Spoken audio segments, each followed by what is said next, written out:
नमस्कार, स्वागत है आपका जीटीवी हिंदी न्यूज में और मैं हूं आपके साथ साक्षी। आइए करते हैं इस वक्त की ताजा खबरों की शुरुआत। वलसाड जिले के समुद्री तट पर मिला नशीले पदार्थ चरस का बड़ा खेत। राज्य के अंतिम छोर पर स्थित दक्षिण गुजरात के वलसाड के समुद्र तट पर बड़ी मात्रा में संदिग्ध चरस मिलने से वलसाड पुलिस में हड़कंप मच गया और पुलिस ने जिले के 70 किलोमीटर के तटीय इलाके में गश्त करना शुरू कर दिया। तटीय इलाके में पुलिस ने सर्च ऑपरेशन चलाया है। देखिए ये खास रिपोर्ट। राज्य के तटों से नशीले पदार्थ मिलने का सिलसिला थम नहीं रहा है। एक बार फिर राज्य के तटों से करोड़ों रुपए का नशीला पदार्थ मिला है। हालांकि इस बार कच्छ या सौराष्ट्र नहीं बल्कि राज्य के अंतिम छोर पर स्थित दक्षिण गुजरात के तट से करोड़ों रुपए की संदिग्ध मात्रा में चरस मिली है। स्थानीय लोगों ने उदवाड़ा के समुद्र तट पर एक संदिग्ध बर्तन देखा वलसाड जिले के पारडी तालुका में, जिसमें उर्दू भाषा में लिखा हुआ था। डिब्बे में कुछ पैकेट भी थे। ग्रामीणों को लगा कि कुछ संदिग्ध है तो उन्होंने तुरंत पुलिस को सूचित किया। घटना की सूचना मिलते ही पारडी पुलिस और वलसाड जिला एसओजी पुलिस की एक टीम तुरंत उदवाड़ा के समुद्र तट पर पहुंची। जांच करने पर इस बैग में करीब 10 अलग अलग पैकेट बंधे हुए मिले, जिस पर उर्दू में इबारत लिखी हुई थी और इस पैकेट की रिपोर्ट एफएसएल को भी दी गई क्योंकि यह सौराष्ट्र समुद्र तट पर पाए गए ड्रग्स के समान दिखता था। माना जा रहा है कि यह पैकेट अफगानी चरस का है। संदिग्ध चरस मात्रा के नमूने लिए जा रहे हैं और एफएसएल द्वारा इसकी पुष्टि की जा रही है। पुलिस ने उदवाड़ा समुद्र तट से अंतर्राष्ट्रीय बाजार में 5 करोड़ 87 लाख रुपए से अधिक कीमत की 11 किलो 700 ग्राम संदिग्ध चरस जब्त की है। इस मामले में गहन जांच की गई है। वलसाड के समुद्री तट से करोड़ों की चरस मिलने के बाद वलसाड जिला पुलिस पहली बार भागदौड़ कर रही है। जिले में वलसाड, पारडी और उमरगाम 3 तालुका समुद्र तट पर स्थित है, इसलिए जिले में 70 किलोमीटर लंबा समुद्री तट है। उदवाड़ा के समुद्र तट पर संदिग्ध मात्रा में चरस मिली। समुद्र तट क्षेत्र में स्थित अलग अलग 6 पुलिस स्टेशनों की पुलिस ने समुद्र तट क्षेत्र में घरों की जांच और गश्त की। फिर वलसाड के समुद्र तट पर अभी भी संदिग्ध चरस और मादक पदार्थ मिलने की संभावना के चलते जिला एक पुलिस काफिला समुद्र तट पर उतरा और पुलिस अब तट के हर कोने की तलाशी ले रही है। हालांकि भारी मात्रा में नशीला पदार्थ मिलने के बाद वलसाड पुलिस ने इस मामले में एटीएस को भी सूचित किया है और गहन जांच की है। वलसाड जिले के लंबे समुद्री तट पर अब भी नशीले पदार्थ मिलने की आशंका को देखते हुए वलसाड जिला पुलिस ने मछुआरों और तटीय क्षेत्र के लोगों से अपील की है कि अगर समुद्र तट पर ऐसी कोई भी संदिग्ध वस्तु मिले तो तुरंत पुलिस से संपर्क करें। ऐसे में कच्छ और सौराष्ट्र के समुद्री तटों के बाद अब दक्षिण गुजरात के समुद्री तटों पर भारी मात्रा में नशीला पदार्थ मिलने की घटना से पूरे दक्षिण गुजरात में हड़कंप मच गया है।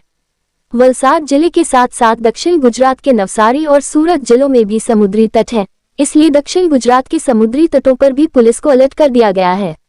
Bureau report, Zee TV Hindi news.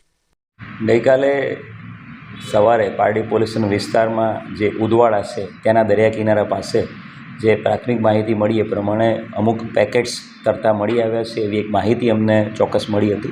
તાત્કાલિક પારડી પોલીસ સ્ટેશનની પીઆઈ ગઢવી અને એની ટીમ અને એસઓજીની ટીમ પહોંચી ગઈ હતી અને જે પેકેટ્સ મળી આવ્યા હતા એ પેકેટ કબજે કર્યા હતા। કુલ 10 પેકેટ અમને મળેલા છે, જેનું વજન ટોટલ 11 કિલો ને 700 ગ્રામ જેટલું છે અને જે પેકેટ છે એની અંદર ચરસ મળ્યું છે। એફએસએલની ટીમ અને એના દ્વારા તમામ તપાસ કર્યા પછી આ ચરસના પેકેટ છે એની પ્રોપર કાર્યવાહી કરવામાં આવી છે। આંતરરાષ્ટ્રીય બજાર કિંમત આ ગણીએ આ તમામ પેકેટની 10 પેકેટની 11 કિલો 800 ગ્રામની તો કુલ મળીને 5 કરોડ 87 લાખ રૂપિયાનો આ એનડીપીએસનો મુદ્દામાલ પારડી પોલીસ સ્ટેશન અને એસઓજીની ટીમે કબજે કર્યો છે। આ અનુસંધાને એનડીપીએસની કલમ મુજબના ગુના દાખલ કરીને આગળની તપાસ હાલ ચાલુમાં છે।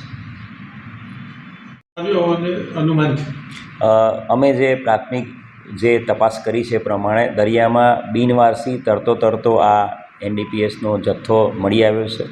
દ્વારકામાં પણ થોડાક દિવસો પહેલાં આ જ પ્રકારના સેમ જે નાર્કોઝ લખેલા જે પેકેટ્સ છે એ પ્રકારના સેમ પેકેટ્સ આ જ પેકેટ સેમ ટુ સેમ દ્વારકામાં પણ મળી આવ્યા છે અને ત્યાં પણ આ પ્રકારનો ગુનો દાખલ કરવામાં આવ્યો છે। દ્વારકાની અને કચ્છની એસઓજીની ટીમ સાથે પણ અમારી એસઓજીની ટીમ સંપર્કમાં છે અને આની અંદર આગળની કાર્યવાહી અને તપાસ હાથ ચાલુમાં છે। આ રીતની પ્રવૃત્તિ દરિયાના વ્યક્તિઓનો અને શક્યતા કેટલી વધે છે? આ વલસાડ જિલ્લામાં પહેલી વખત આવો પ્રસંગ બન્યો છે કે તરતા બિનવારસી ડ્રગ્સના પેકેટ મળ્યા છે. ડ્રગ્સના પેકેટની જે હાલત જોતાં એકદમ જૂના થઈ ગયેલા પેકેટ અને કોવાઈ ગયેલા હોય એવા પેકેટ મળી આવ્યા છે. અને દ્વારકાના જે પેકેટ્સ મળ્યા છે એની સાથે મેચિંગ સરખાપણું દેખાઈ રહ્યું છે. એટલે કોઈ કન્સાઇનમેન્ટ બિનવારસી કોઈએ ફેંકી દીધું હોય અથવા તો કોઈ નાઇટ દરમિયાન કોસ્ટગાર્ડ કે કોઈ પોલીસની રેડની ડરથી કોઈ જે બહારથી આવતી વ્યક્તિએ કોઈ ડ્રગ્સ ફેંકી દીધા હોય દરિયામાં, એ તરતા આવ્યા હોવાની શક્યતાઓ વધારે જણાઈ રહી છે. પણ આની અંદર એટીએસને પણ જાણ કરેલી છે અને દ્વારકા એસઓજીની સાથે સંકલનમાં રહીને આની આગળ ફર્ધર તપાસ હાલ ચાલુમાં છે. આ પેકેટ મળ્યા બાદ સમગ્ર જિલ્લાના દરિયા કિનારે સર્ચ ઓપરેશન હાથ ધરવામાં આવ્યું હતું, તેમાંથી હાથ લાગ્યું છે. વલસાડ જિલ્લાના 6 પોલીસ સ્ટેશનના દરિયા કિનારો લાગુ પડે છે. વલસાડ જિલ્લામાં ઉમરગામમાં જે મરીન પોલીસ સ્ટેશન પણ સક્રિય છે. એસઓજીની ટીમ અને તમામ દરિયા કિનારાના તમામ પોલીસ સ્ટેશનની ટીમો દ્વારા ગઈકાલે પણ સતત સર્ચ ઓપરેશન દરિયાકાંઠાના વિસ્તારમાં કરવામાં આવ્યું હતું અને આજે વહેલી સવારથી દરિયાકાંઠાના સમગ્ર વિસ્તારમાં સર્ચ ઓપરેશન હાથ ધરવામાં આવ્યું છે. હું મીડિયા મિત્રોના માધ્યમથી દરિયાકાંઠાના ગામડા વિસ્તારના લોકોને પણ હું રિક્વેસ્ટ કરીશ કે આપના દરિયાકાંઠા ઉપર આપને કોઈપણ પ્રકારની કોઈપણ બિનવારસી વસ્તુ કે કંઈ પણ શંકાસ્પદ મળી આવે તાત્કાલિક વલસાડ જિલ્લા પોલીસ, વલસાડ જિલ્લા કંટ્રોલ રૂમનો સંપર્ક કરો, જેથી કરીને કોઈપણ બિનવારસી વસ્તુ કે કોઈપણ શંકાસ્પદ મળી આવે તો તાત્કાલિક पुलिस કાર્યવાही કરી શકે. देश दुनिया की तमाम खबरों के लिए देखते रहिए GTV हिंदी न्यूज़ और चैनल को लाइक करें, शेयर करें, सब्सक्राइब करें. Welcome to our YouTube channel. Don't forget to like, subscribe and share the videos.